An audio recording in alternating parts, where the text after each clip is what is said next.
Shalom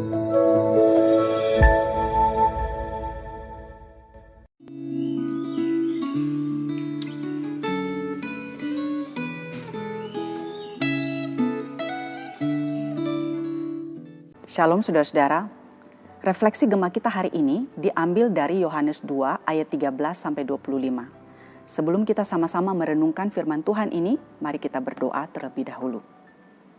Tuhan, terima kasih untuk kesempatan untuk membaca dan merenungkan firman-Mu kembali pada saat ini. Kami berdoa, Tuhan yang memberikan kami pengertian dan juga memampukan kami untuk melakukan apa yang menjadi firman-Mu. Dalam nama Tuhan kami Yesus Kristus, kami sudah berdoa. Amin. Yohanes 2 ayat 13-25. Saya hanya akan membaca ayat 14-16 saja. Dalam bait suci didapatinya pedagang-pedagang lembu, kambing domba dan merpati dan penukar-penukar uang duduk di situ. Ia membuat cambuk dari tali lalu mengusir mereka semua dari bait suci dengan semua kambing domba dan lembu mereka. Uang penukar-penukar dihamburkannya ke tanah dan meja-meja mereka dibalikannya. Kepada pedagang-pedagang merpati ia berkata, "Ambil semuanya ini dari sini. Jangan kamu membuat rumah Bapakku menjadi tempat berjualan." Saudara, setiap kita pasti pernah marah. Marah adalah suatu naluri atau pembawaan alamiah yang ada di dalam diri kita. Ketika ada sesuatu yang tidak menyenangkan misalnya, atau tidak kita suka, atau hak yang tidak dipenuhi atau diganggu, kita diperlakukan tidak adil, atau karena hal-hal tertentu, saudara, kita bisa marah. Namun ketika marah, umumnya seringkali membawa akibat yang buruk. Bahkan tidak jarang di dalam mengekspresikan kemarahan itu, saudara, kita berbuat dosa. Nah, di dalam Alkitab ada cukup banyak catatan tentang kemarahan. Banyak orang di dalam kemarahannya berbuat dosa. Namun saudara, ada suatu kemarahan yang disebut dengan kemarahan yang suci. Suatu kemarahan yang kudus. Nah, di dalam perikop yang kita baca hari ini, Yohanes mencatat peristiwa di mana Tuhan Yesus marah ketika bait Allah digunakan menjadi tempat berjualan. Nah, mengapa perkara ini, saudara, sampai membuat Tuhan Yesus begitu marah, sampai dia membalikkan meja-meja dan dengan cambuk dari tali yang dibuatnya itu, dia mengusir mereka semua. Nah, saudaraku, setiap kali perayaan keagamaan, kota Yerusalem itu akan dipenuhi dengan orang-orang Yahudi dari berbagai tempat, termasuk dari luar wilayah Israel. Orang-orang tersebut, saudara, ingin menunaikan kewajiban agama mereka. Dan untuk itu mereka membutuhkan hewan korban dan uang khusus untuk pembayaran ke bait Allah. Nah, karena sebagian besar di antara mereka datang dari luar Yerusalem dan membawa hewan korban dari tempat yang jauh, saudara, tentu akan sangat menyulitkan. Maka para imam mengizinkan para pedagang untuk berjualan di halaman bait Allah atau di daerah sekitar luar bait Allah.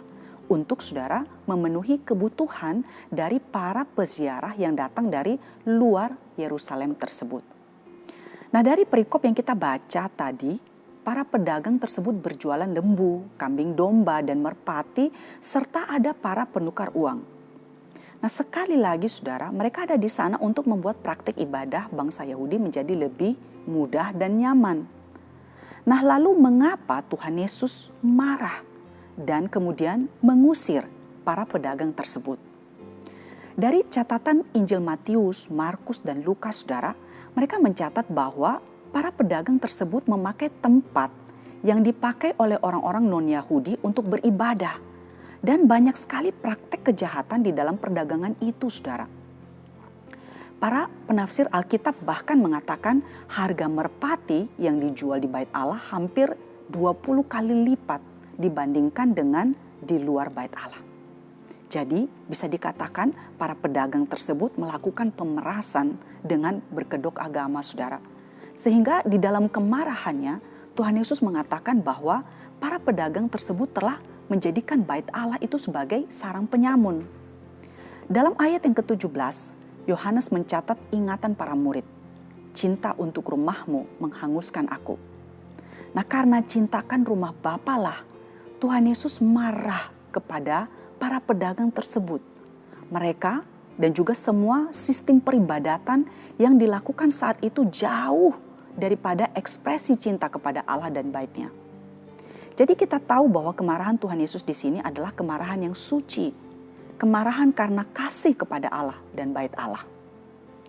Nah, saudaraku, sebagai orang percaya, kita pun seharusnya belajar dari sikap dan apa yang dilakukan oleh Tuhan Yesus ini.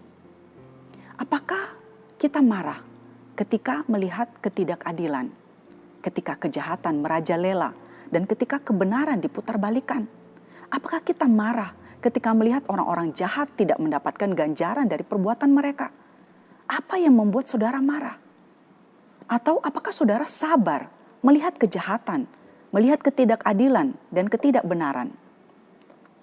Saudara Paulus di dalam 2 Korintus 11 ayat 4 menegur mereka yang sabar saja ketika ada seorang yang memberitakan Yesus yang lain, roh yang lain, dan Injil yang lain di tengah-tengah jemaat. Kesabaran mereka terhadap hal ini dikecam oleh Paulus. Nah, jadi apakah yang membuat saudara marah? Apakah saudara sabar melihat kejahatan dan ketidakadilan dan hal-hal yang jahat itu? Atau apakah saudara marah ketika melihat hal-hal yang tidak benar terjadi di dalam dunia ini? Apakah kemarahan kita adalah kemarahan yang suci yang memuliakan Allah? Mari saudara, kita belajar memiliki kemarahan yang suci seperti Tuhan Yesus, teladan agung kita itu. Amin. Mari kita sekali lagi tutup di dalam doa. Berikan kami kemarahan yang suci, yang kudus seperti Engkau Tuhan. Dan tolonglah kami ketika kami mengalami atau kami memiliki kemarahan-kemarahan tertentu yang tidak benar di dalam diri kami, biar Roh Kudus menyucikan dan menolong kami untuk belajar semakin dewasa, dan kami juga boleh memiliki emosi yang suci seperti Engkau Tuhan. Terima kasih untuk firman-Mu, kiranya Tuhan menolong setiap kami. Dalam nama Tuhan kami Yesus Kristus, kami sudah berdoa. Amin.